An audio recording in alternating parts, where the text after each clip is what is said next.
ॐ ह्रीं नमो अर्हन्ताणम् ॐ ह्रीं नमो सिद्धाणम् ॐ ह्रीं नमो आयर्याणम् ॐ ह्रीं नमो उवज्झायाणम् ॐ ह्रीं नमो लोये सव्वसाहूणम् एषो पञ्चणमुक्कारो सव्वपावपणासनो मङ्गलाणं च सव्वेसिं परमं हवै मङ्गलं परमं हवै मंगलम। आराध्य देव के चरणों में वंदना, परम पूज्य गुरुदेव के चरणों में वंदना। बंधुओं एवं बहनों, भक्तामर स्तोत्र चैलेंज। भक्तामर स्तोत्र भगवान आदिनाथ की वह स्तुति जो जन जन के मुख पर मुखरित है। आचार्य मानतुक सूरी कृत यह कृति, यह स्तुति, यह स्तोत्र आज हम कह सकते हैं कि सबके लिए, जन जन के लिए एकदम प्रिय बना हुआ है। और खाली प्रिय की बात नहीं है, अपने आप में ये मंत्रात्मक है। और जब हम इसका अर्थ करते हैं, एक एक गाथा के अर्थ तक जाते हैं, उसकी गहराई तक जाते हैं, उसको समझने की कोशिश करते हैं, तब लगता है कि कितने भक्ति भावना के साथ उन्होंने इसकी रचना की होगी, कितने गहराई तक वो गए होंगे उसमें। और वो घटना शायद आप लोगों को सबको ही ध्यान में होगी, जब आचार्य मानतुक सूरी और उनको एक जगह कैद कर दिया गया, 48 तालों के अंदर कैद कर दिया गया और कहा गया कि अब आप बाहर निकल के बताओ।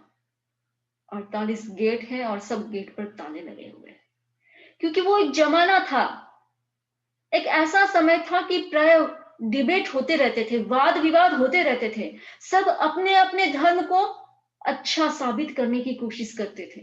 और राजा के दरबार में चर्चा चल पड़ी कि जैनों के पास कुछ नहीं है। और वहां पर एक जैन श्रावक था, उसने कहा जैनों के पास कुछ नहीं है। किसने कहा? जैनों के पास भी बहुत सारी चमत्कारिक शक्तियां हैं। और एक चैलेंज सामने आ गया कि अगर है तो उसको साबित करके दिखाओ, सामने बताओ। और उस समय आचार्य मानतुक सूरी वहीं पर थे, उनके सामने वो चैलेंज था। भक्ति की गहराई में डुबकियां लगाते हुए भीतर से भक्तामर स्तोत्र की रचना हुई। हमारे लिए नहीं की, हमारे लिए नहीं, उनके सामने जो संकट था उसलिए की। उस समय एक संकट था कि बाहर कैसे निकलेंगे, जिन शासन की अवहेलना भी हो रही है, और बाहर कैसे आएंगे उससे। और उस संकट से बाहर आने के लिए, जिन शासन को अवहेलना से बचाने के लिए, जब उन्होंने स्तुति शुरू की, एक एक श्लोक की रचना करते गए और एक एक दरवाजा अपने आप खुलता गया। तो बस हम भी यही सोचे कि इस स्तुति से हम भी इसमें ऐसा सीखे, उसको एकदम कंठस्थ तो करे ही। मतलब वैसे चाहे तो कोई व्यक्ति एक से ज्यादा श्लोक भी रोज के कंठस्थ कर सकता है, पर हम अपने आप को चैलेंज दे कि डेली कम से कम एक श्लोक मुझे करना है, रोज का एक श्लोक मुझे पक्का करना है, कंठस्थ करना है, मीनिंग के साथ करना है। और उसके बाद आफ्टर 44 डेज आपके पास 44 और जो 48 स्टैंजा सीखते हैं तो उनके पास आफ्टर 48 डेज आपके पास एक अमूल्य निधि आपके पास होगी, आपको उस भीतर से संतुष्टि होगी। तो उन्होंने जैसे ताले तोड़े थे बाहर के बंधन, हम इस भक्ति के साथ जुड़कर हमारे भीतर के बंधनों को तोड़ें, कर्मों के बंधनों को तोड़ें और हम भी मुक्त हो जाएं। इसी भावना के साथ हम आज शुरू करते हैं भक्तामर स्तोत्र का ये चैलेंज। आज पहला दिन है और मैं आप सबके प्रति यही शुभकामना करती हूँ कि आप सचमुच अपने आप को चैलेंज देंगे और उसको पूरा करेंगे। इस भक्तामर स्तोत्र को 44 डेज में पूरा करेंगे। तो सारे जो भी श्लोक है मैं उसका उच्चारण भी बताऊंगी और उसमें कहां कहां बहुत ज्यादा ग्रामर की डिटेल में नहीं जाऊंगी, पर संधि जरूर बताऊंगी मैं कि कहां कहां संधि हुई है, कौन कौन सी संधि हुई है वो बताऊंगी, ताकि क्या होगा, आपको शब्द का अर्थ समझने में बहुत सहजता होगी, सरलता रहेगी, बहुत इजी वे में आप उसका अर्थ समझ पाएंगे। तो सबसे पहले उच्चारण, मैं हर लाइन का 3 बार उच्चारण करूंगी और फिर पूरे श्लोक का भी 3 बार उच्चारण करूंगी। आप ध्यान से सुनेंगे, मैं कहां कैसे कहां पोज दे रही हूं, कहां तोड़ना है, कहां साथ में लेना है। भक्तामर प्रणत मौलि मणि प्रभाणा। जहां भी कोई भी पीछे संयुक्त अक्षर आ रहा है, जॉइंट कॉन्सोनेंट्स है, तो उससे पहले का जो लेटर है, उससे पहले का जो अक्षर, उस पर स्ट्रेस देना है हमें। जैसे भक्ता, भक्ता, तो भक्तामर प्रणत मौलि मणि प्रभाणा। भक्तामर प्रणत मौलि मणि प्रभाणा। सेकंड लाइन, मुद्योतकम दलित पाप तमो वितानम। यहां पर जो फर्स्ट शब्द है उसमें ध्यान देंगे, यहां डी वाई है, आप नीचे भी लिखा हुआ देख सकते हैं, डी वाई ओ, मुद्यो। बहुत जन इसको ध्यो बोलते हैं, ध्यो नहीं है, द्यो है। तो मुद्योतकम दलित पाप तमो वितानम। मुद्योतकम दलित पाप तमो वितानम।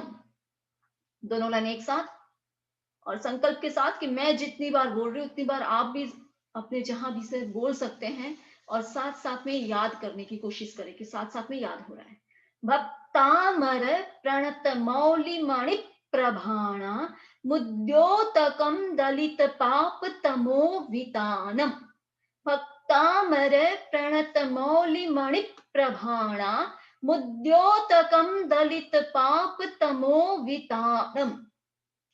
भक्तामर प्रणत मौलि मणि प्रभाणा मुद्योतकम दलित पाप तमो वितानम। थर्ड लाइन, सम्यक प्रणम्य जिनपाद युगम युगादा।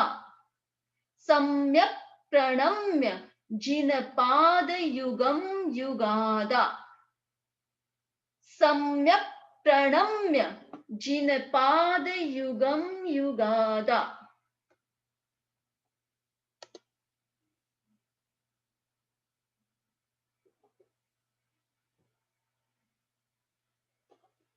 सम्यक प्रणम्य जिनपाद युगम युगादा। तीनों लाइन एक साथ। भक्तामर प्रणत मौलि मणि प्रभाणा मुद्योतकम दलित पाप तमो वितानम। सम्यक प्रणम्य जिनपाद युगम युगादा। भक्तामर प्रणत मौलि मणि प्रभाणा मुद्योतकम दलित पाप तमो वितानम। सम्यक प्रणम्य जिनपाद युगम युगादा। भक्तामर प्रणत मौलि मणि प्रभाणा मुद्योतकम दलित पाप तमो वितानम। सम्यक प्रणम्य जिनपाद युगम युगादा। Fourth line, वालंबनम भवजले पतताम जनानाम। वालंबनम भवजले पतताम जनानाम। वालंबनम भवजले पतताम जनानाम। पूरा श्लोक एक साथ। भक्तामर प्रणत मौलि मणि प्रभाणा मुद्योतकम दलित पाप तमो वितानम। सम्यक प्रणम्य जिनपाद युगम युगादा। वालंबनम भवजले पतताम जनानाम। भक्तामर प्रणत मौलि मणि प्रभाणा मुद्योतकम दलित पाप तमो वितानम। सम्यक प्रणम्य जिनपाद युगम युगादा वालंबनम भवजले तततां जनानां भक्तामर प्रणत मौलिमणि प्रभाणाम् मुद्योतकं दलितपापतमोवितानम् सम्यक् प्रणम्य जिनपादयुगं युगादा वालम्बनं भवजले पततां जनानाम्। अब इसमें जो शब्द है उसका थोड़ा संधि विच्छेद देख लेते हैं कि कहाँ कहाँ शब्द जो है संधि हुई है, क्योंकि हम संधि विच्छेद जानेंगे मतलब उन शब्दों को अलग अलग अगर हम जानते हैं तो हमें ध्यान में रहता है कि इसका मीनिंग क्या है। तो ये जो है यहाँ मुद्योतकम में ये म यहाँ नहीं है, एक्चुअली ये उद्योतकम शब्द है और ये म यहाँ से आया है। प्रभाणाम ये शब्द है प्रभाणाम। यहाँ पर भी जो संधि है भक्त प्लस अमर, भक्त प्लस अमर, भक्तामर, अ प्लस अ इज इक्वल टू आ हो गया, तो भक्तामर। फिर प्रणत मौली मणि, तो ये जो है समास हुआ है, तो समास की डिटेल में हम नहीं जाएंगे। यहाँ है प्रभाणाम, और तो ये म जो है एक्चुअली प्रभाणाम के साथ है, यहाँ उद्योतकम शब्द है। और यहाँ पर हाँ युगादौ, एक्चुअली युगादौ है, और यहाँ पर ये जो औ है और पीछे आ रहा था तो उसको औ को क्या हो जाता है, आव हो जाता है संस्कृत में। पीछे अगर कोई स्वर आ गया तो पीछे आ था तो इसको आव हो गया था, तो आव, फिर आ का आ मिल गया। तो एक्चुअली यहाँ क्या है, औ है और यहाँ पर है आ, आलंबनम। ठीक है, तो भक्त प्लस अमर, प्रभाणाम प्लस उद्योतकम, युगादो प्लस आलंबनम, इतनी यहां संधि है। बाकी समास तो बहुत सारे हैं पर समास की डिटेल में हम नहीं जाएंगे। अब हम इसका वर्ड टू वर्ड मीनिंग करने की कोशिश करेंगे।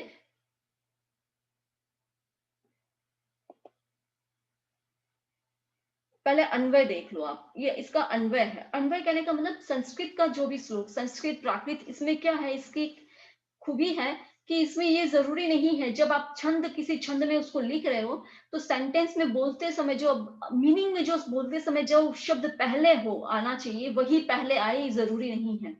तो इसमें क्या होता है, कुछ शब्द आपको ऊपर नीचे मिल सकते हैं, तो इसका ये उसको जब हम मीनिंग करते समय उसको हम एक सीक्वेंस में लिखते हैं, उसको कहते हैं अन्वय। तो ये इसका अन्वय है। भक्तामर प्रणत मौलि मणि प्रभाणाम उद्योतकम दलित पाप तमोवितानम युगादौ भवजले पतताम जनानाम आलंबनम जिनपाद युगम सम्यक प्रणम्य।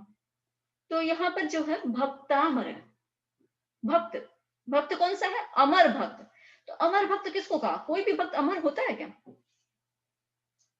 तो यहाँ पर देवताओं को अमर भक्त कहा है। क्यों कहा है देवताओं को अमर भक्त, क्योंकि जनरली देवताओं का जो आयुष्य है वो बहुत लंबा होता है।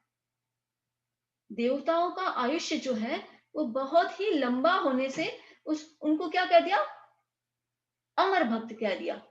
हालांकि वो अमर नहीं है, पर अगर हम आज हमारी तुलना में देखें, हमारी तुलना में देवताओं का आयुष्य बहुत लंबा है, राइट। देवताओं का आयुष्य हमारी तुलना में बहुत ज्यादा लंबा है। आज अगर हमारा एवरेज अगर लाइफ स्पेन जो लंबे से लंबा कहते हैं 100 या कोई 110 120, वो बहुत रेयर चांस होते हैं, तो एवरेज हम 100 ईयर्स का कहते हैं। पर देवताओं का अगर उसका मिनिमम अगर आयुष्य है तो 10,000 ईयर्स का है, 10,000 वर्षों का है। तो इसीलिए कह दिया उसको भक्तामर, अमर भक्त। तो जो अमर भक्त के प्रणत, प्रणत मतलब झुके हुए, झुके हुए क्या, झुका हुआ क्या है, तो मौली मणि, मौली में मुकुट, देवताओं के सिर पर जो मुकुट है उसमें जो मणि है, अब उसके साथ क्या हो रहा है, मणि की क्या है, प्रभा है, कांति है, उसमें एक चमक होती है। हर एक मणि का, एक रत्न की अपनी एक चमक होती है, उसमें एक कांति होती है, उसमें एक प्रकाश होता है। तो उस कांति को, उस प्रभा को उद्योतकम, और ज्यादा उद्योतित करने वाले, मतलब और ज्यादा प्रकाशित करने वाले, देवताओं के मुकुट में, जो देवताओं के झुके हुए मुकुट की मणि, देवता जब किन की बात कर रहे हैं यहाँ, एक्चुअली है आदिनाथ भगवान की स्तुति हो रही है। तो जब देवता उनको नमस्कार करते हैं, देवता भी नमस्कार करते हैं, तीर्थंकरों को वंदना करते हैं, तब क्या हुआ, देवता झुके हुए हैं और झुकते हैं तो उनके मुकुट की जो मणि है वो क्या होती है, उनके पैर के अंगूठे को टच होती है, भगवान के पैर के अंगूठों को टच होती है। तो वो झुकने से जब टच होती है तो क्या होता है कि उनकी मणि अपने आप में इतनी प्रकाशित होती है। कहा जाता है कि देवता की मुकुट की मणि की बात छोड़ो, खाली उनकी एक मोजड़ी का भी एक रत्न है ना, वो भी इतना इतना कीमती होता है कि आज आज दुनिया का कोई कितना भी, अभी आज इस दुनिया में हम जो कहते हैं पैसे वाला, सबसे बड़ा पैसे वाला, वो उसके सारी संपत्ति लगा दो तो भी वो रत्न उससे ज्यादा मूल्यवान होता है। तो उनकी जो मुकुट में तो और ज्यादा मूल्यवान रत्न होते हैं। तो झुके हुए देवताओं की मुकुट की मणि की जो प्रभा है, उसकी जो कांति है, उसको और ज्यादा उद्योतित करने वाले, और ज्यादा बढ़ाने वाले। और फिर क्या कह रहे हैं, दलित पाप तमो वितानम, दलित मतलब नष्ट कर देना। क्या नष्ट करना है, पाप तमो वितानम, पाप रूपी अंधकार के वितान मतलब विस्तार को, तो पाप रूपी अंधकार के विस्तार को नष्ट करने वाले। और तीसरी बात बता रहे हैं, विशेषताएं बता रहे हैं किसकी, भगवान की पैरों की विशेषता, चरणों की विशेषता, चरण कमल की। तो पहली विशेषता कि जब देवता झुकते हैं तो उनका मुकुट की मणियां भी और ज्यादा प्रकाशित हो जाए। दूसरी कि वो सारे पाप रूपी अंधकार को नष्ट करने वाले हैं। तीसरी विशेषता है युगादो भव जले पतताम जनानाम आलम्बनम, युगादो युग की आदि में। देखो युग की आदि कैसे कहा, कि इस युग जो जो ये हम अभी हमारा अवसर पे काल चल रहा है, तो उसका भी उस समय तीसरे आर्य से पहले कोई धर्म था नहीं। भगवान ऋषभ सबसे पहले तीर्थंकर हुए, तो उस युग की आदि में भव जले, उन्होंने सबसे पहले धर्म बताया। कौन सा धर्म, कि संसार समुद्र से तरना है तो कैसे तरना, तो भव मतलब संसार, संसार रूपी जल में, समुद्र में, पतताम गिरते हुए, जनानाम प्राणियों के आलंबनम, जो आलंबन बने, उनको किसने सहारा दिया, भगवान ने सहारा दिया ना। वो तो कुछ जानते नहीं थे, भगवान ने उनको बताया कि भाई ये धर्म का रास्ता है, ये मोक्ष का रास्ता है, तुम ये करो, साधना करो तो मोक्ष होगा। तो वैसे जिन पाद युगम, तो वो सहारा कौन बने, भगवान के जो जिनेश्वर के पाद युगम, पाद युगम चरण युगल, दोनों पैरों को सम्यक प्रणम्य, सम्यक रूप से, अच्छी तरह से, भली भांति प्रणम्य प्रणाम करके, उनको प्रणाम करके। अब क्या करेंगे वो तो दूसरी गाथा में बताएंगे, प्रणाम करके वो क्या करने वाले हैं। अभी मतलब दो गाथाओं का मीनिंग एक साथ होता है, पर फर्स्ट गाथा में मीनिंग क्या हुआ, मतलब हम ये कह सकते हैं, अब देख सकते हैं कि भगवान के चरणों की विशेषताएं दी कि भगवान के चरण इतने ज्यादा वो है, भक्तामर, भक्त देवों के प्रणत झुके हुए, मौली मणि, मौली मीन्स मुकुट, मुकुट की मणियों की प्रभाणाम, प्रभा और या फिर कांति, जो भी बोलो उसको, उद्योतकम और ज्यादा प्रकाशित करने वाले, दलित मतलब नष्ट करने वाले। किसको दलित नष्ट करते हैं, पाप तमो वितानम, पाप रूपी अंधकार, उसका वितान मतलब उसका जो विस्तार है उसको नष्ट करने वाले। युगादो युग की आदि में, भव जले संसार समुद्र में, जो संसार समुद्र के जल में, भव जल में, पतिताम गिरते हुए, जनानाम प्राणियों के, आलंबनम जो आलंबन बने, आधारभूत बने, वैसे जिन पाद युगम, जिनेश्वर के चरण युगल को सम्यक मीन्स भली भांति, सम्यक रूप से, अच्छी तरह से, प्रणम्य प्रणाम करके, अच्छी तरह से मतलब कैसे करेंगे, विनय पूर्वक, विनम्रता, आदर पूर्वक, भावों पूर्वक, वैसे प्रणाम करके, ये संकल्प करके, प्रणाम करके मैं कुछ आगे करूंगा, ये संकल्प कर रहे हैं यहाँ पर आचार्य मानते। तो उसका हम इंग्लिश में भी मीनिंग देख लेते हैं word to word.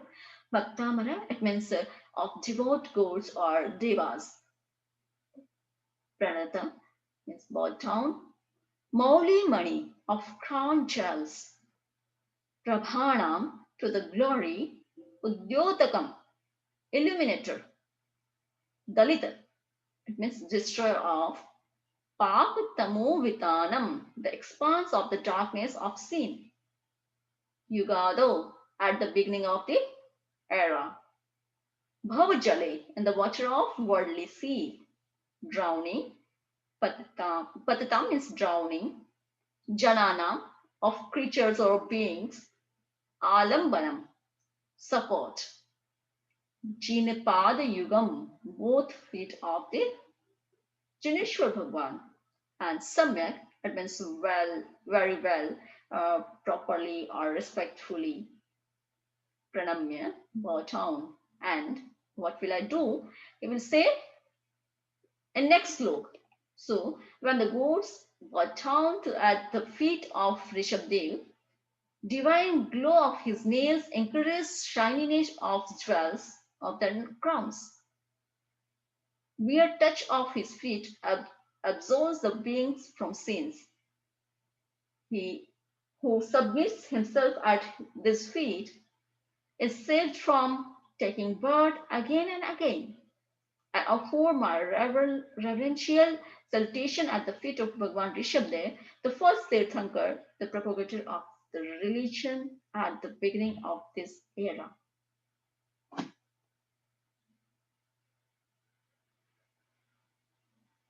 Once more, हम इसका उच्चारण कर लेंगे. भक्तामर प्रणत मौलि मणि प्रभाणा मुद्योतकं दलित पापतमो वितानम् सम्यक् प्रणम्य जिनपादयुगं युगादा वालम्बनं भवजले पतितां जनानाम्.